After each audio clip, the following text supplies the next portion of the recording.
Welcome to Business Mentorship, Keeping It Real, where we introduce corporate leaders who've taken the leap to business owner and participate with their great idea in our guest blog on shareyourstories.online. Our guest joins us from Toronto, Ontario. Anne Celestin is a registered nurse, functional medical practitioner, and transformative nurse coach. Let's find out how this nurse helps women to restore their vitality through 4 pillars of fundamental health. It is my pleasure to introduce and welcome Anne Celestin. Hi, Trish. Thank you so much for being here and having me here. It's such a pleasure to have you on the show because you're a new entrepreneur. Yes. So give us some indication as to what it's been like from going from your job into entrepreneurship. Yes, I refer to myself as a baby entrepreneur. Well, I think this has been in the making for quite some time. I just didn't know how to go about it. I'm always trying to find some type of entrepreneurial venture to dive into. And I remember a few years ago, a friend of mine said to me, Anne, you should be a coach. You should be a life coach because you're always helping people and supporting them with advice and all their issues. And I was like, I never thought about that, but I'm like, I don't even know how do you become? Where do you start? Where do you start? And so, a few years went by and I've stumbled over nurse coaching, and it must have been Instagram listening to me talking about coaching because it just popped on my feed.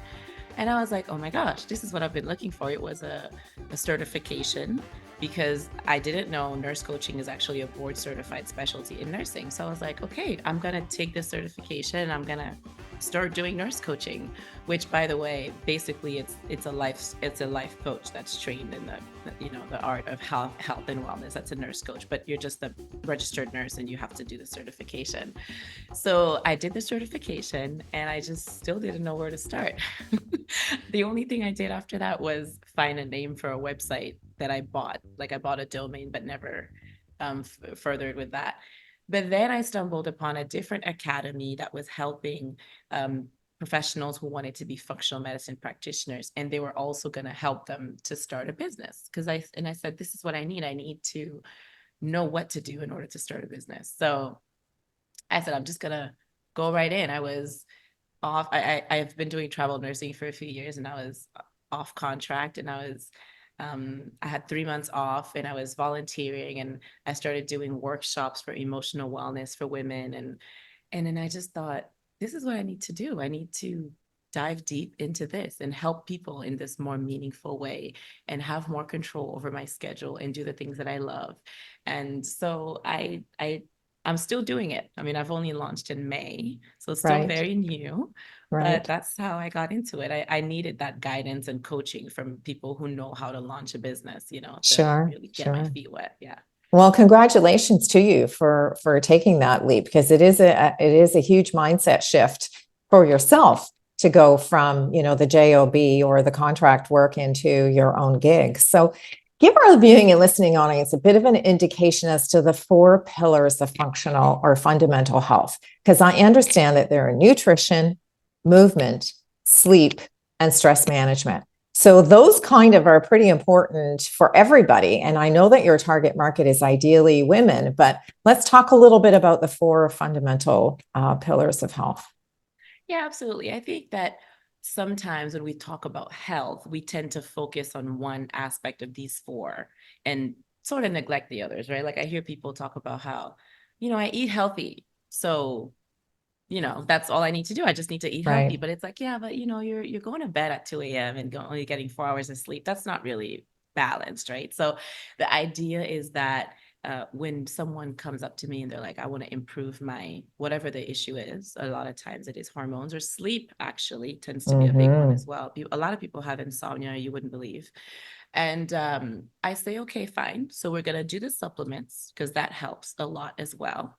But that's only temporary to achieve a specific goal. We have to work on sleep. We have to work on stress management.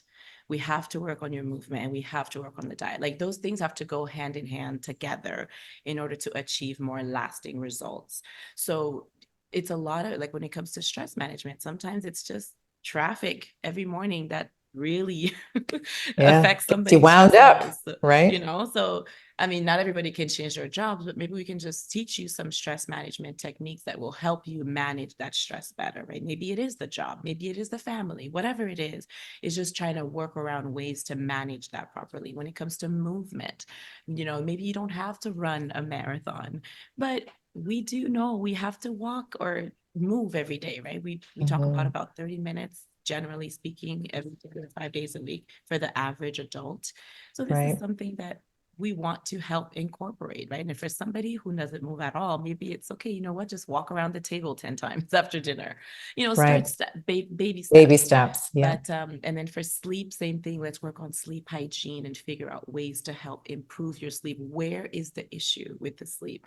And then right. diet, of course, I really help support them around that, because many patients are just like, I just don't know what to eat. If I can't eat this stuff that I eat all the time, there's nothing to eat. And I'm just like, there's Right. tons of things to eat. And I Right. really guide them and provide them with the resources they need in order to be able to achieve that. You know what I love about your four pillars is that they really are lifestyle related, right? Like we have to make the commitment to a lifestyle change because if not, as you say, one is connected to the other. So, if you've got one missing component, then you're not going to get the lasting results, right? Absolutely. And you know what I think is ironic is that those things are really normal things. Mhm. It's just unfortunate that we are living in a world that makes all of these fundamental components of health very difficult, right? It's so much Yeah, more convenient to just hop in a car and get to where we're going, whereas before people walked more or they biked more, right? It's so much easier to stress out about everything and not have the support system that we used to have when people stayed around family more or had more meaningful right. relationships. So it's unfortunate because it really is going back to the basics, but the convenience of, for example, very unhealthy food options or things like that, it just makes it so much harder. And people have to be taught because we have adopted a lifestyle that seems very normal and natural, but it's actually very unnatural and unhealthy. So we have to Sure. relearn what it means to really be healthy and lead a healthy lifestyle. Well, I really love the way that you've taken your educational background as a nurse and now you've transitioned it to something that you can help people as a nurse coach, because I think that's really something I hadn't heard about before. So kudos to you for being able to connect the dots in your own personal career in order to make those things happen. I just wanted to switch for 1 minute. As an entrepreneur, give us an idea of a skill that you've taken from your corporate life that you think has served you well so far as an entrepreneur. A skill. So is it resilience? Is it, empathy? Is it your ability to schedule? Is it, there must be something that you took with you from your corporate life into your own business. If I have to try and pick one, I'd probably say my ability to adapt. Mm, Being honestly, because I've done so much as a nurse, I've also done contract work, and contract work means, I worked in Toronto for a few years for an agency, and one day you'd be in one hospital, the next right. you'd be in 5 different hospitals in 1 week. In 1 week, right? So you have to get to where you're going and figure out how things work and adapt and adjust and do the best, give the Sure. best care possible for the patient. So I do think it's adaptation because there's definitely a lot to adapt. There's a lot. Oh, for And sure. yeah, and there's a lot of fear. People always think I'm fearless. I'm like, actually, it's very scary, like getting into this entrepreneurial world and having to go into settings that are very uncomfortable. Like for myself, I'm trying to network more and reaching out to local businesses in order to tell them what I do. And I know people think I'm easy to talk to. It's easy for me to talk to people, but it's actually really scary to put yourself out there, and you're a newbie, right? As an entrepreneur Mhm. and having to adapt to all these different challenges. So I think this is serving me and I'm definitely learning. I'm trying to refine this skill even more. But I'd Sure. say adaptation. Yeah. Well, I think that that's a wonderful skill to sort of continue down the road, right? Because as you say, moving outside your comfort zone means you have to be adaptable, because otherwise we would all stay in the same place and we'd never be able to grow or progress as an individual. So, that's a really wonderful skill to be able to have identified from, your corporate life now into entrepreneurship. So if what's the thing that's the most exciting that you found, that, because we all start something new because we're looking for a change, right? So what is the thing that's really attracted you to keep moving forward and pushing through the fear and getting more comfortable in your own business? I think that has to do more with the clinical aspect of my business, actually. And it's just the few clients that I have. It's seeing the wins in the Sure. improvements that they've experienced in only a few months. Mhm. For me, that's extremely rewarding, especially considering that some of those have been trying to get help from the Sure. conventional medicine world, which we all need, by the way. I'm not against conventional medicine at all. It has its place. But to see clients who have been struggling with whatever the issue is for years Sure. tell me, Anne, look, this is new for me and I'm able to do X, Y, Z, and I haven't been able to do this for months or for weeks or for years. To me, Right. that's extremely rewarding. Very Yeah, for rewarding. sure. So For sure. for me, I'm like, oh my goodness, I want to help everybody. I just want to help Yeah. everyone. And this really is a motivation to keep going. Yeah, For for sure. sure. So give us an indication as to who your target market is, because for folks who are listening and our viewing and listening audience who are, making a connection, because let's face it, the visual connection, the way that we present ourselves is a way in which clients say, I would like to work with her. I want to hear more. So who's your ideal client? Who's your target market?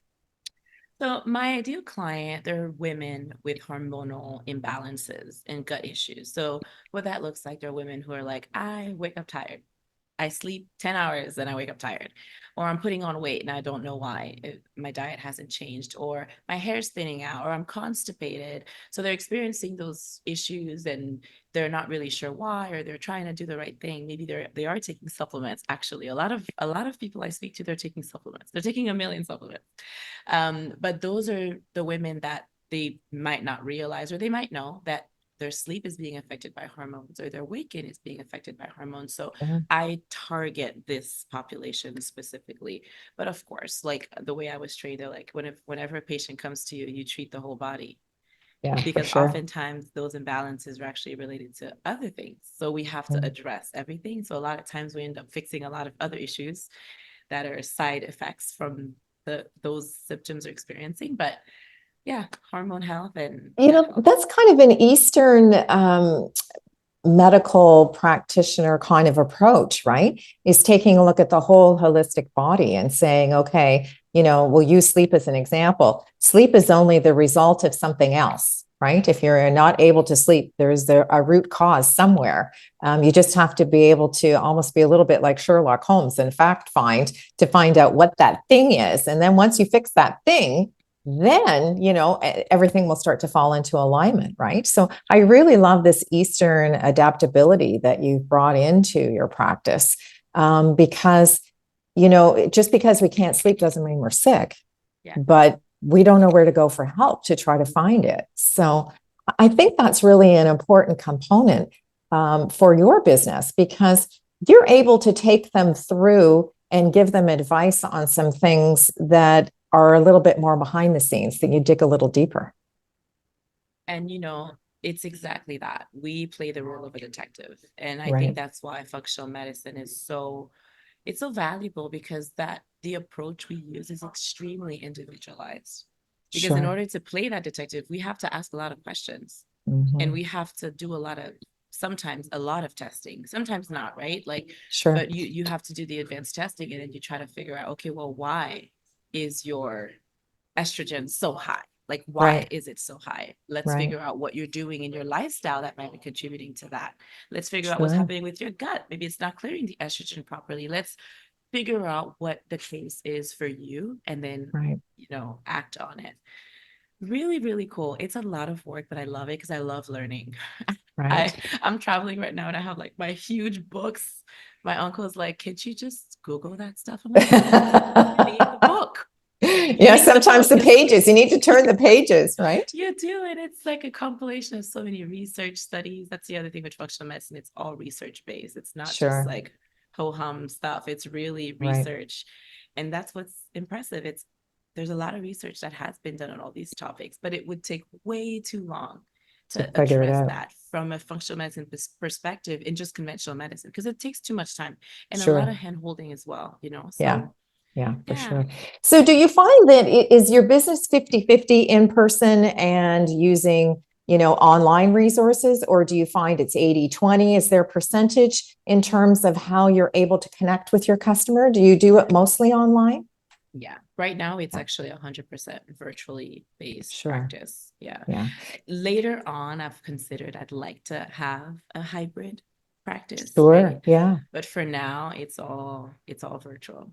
Well, and it's the convenience factor too, right? Because the client that you're working with is obviously a very busy lady. And so, to get in the car, to drive to an office, to sit with you for an hour, to get back in the car, to go back, that's just that extra time, travel time is something that they would rather be doing in other areas. So to meet with you virtually is just a really wonderful way to maximize everybody's time, which is one of the things we all wrestle with, right? Yes. And it's amazing how much you can accomplish, even virtually. Yes. Because ultimately the patient is doing the work. Right? I mean, I can tell you what to do, but you have to do it. That's right. And I appreciated that when I was doing more nurse coaching, when I was doing my certification, I had to do a whole lot of different I had to do case studies for a few months, and the results from just having conversations, right, to me, that was very powerful, because I would say I'm just talking to them. right. And my mentor would say, trust the process. Trust the process. So true. So It's true. so true, right? And with functional medicine, it's the same. I mean, a lot of if they have to get blood work done, obviously they have to arrange for that. They have to go in person. But a lot of the more advanced tests, if it's a urine sample or if it's a stool sample, for example, they can do that at home. So they can have the package shipped to them.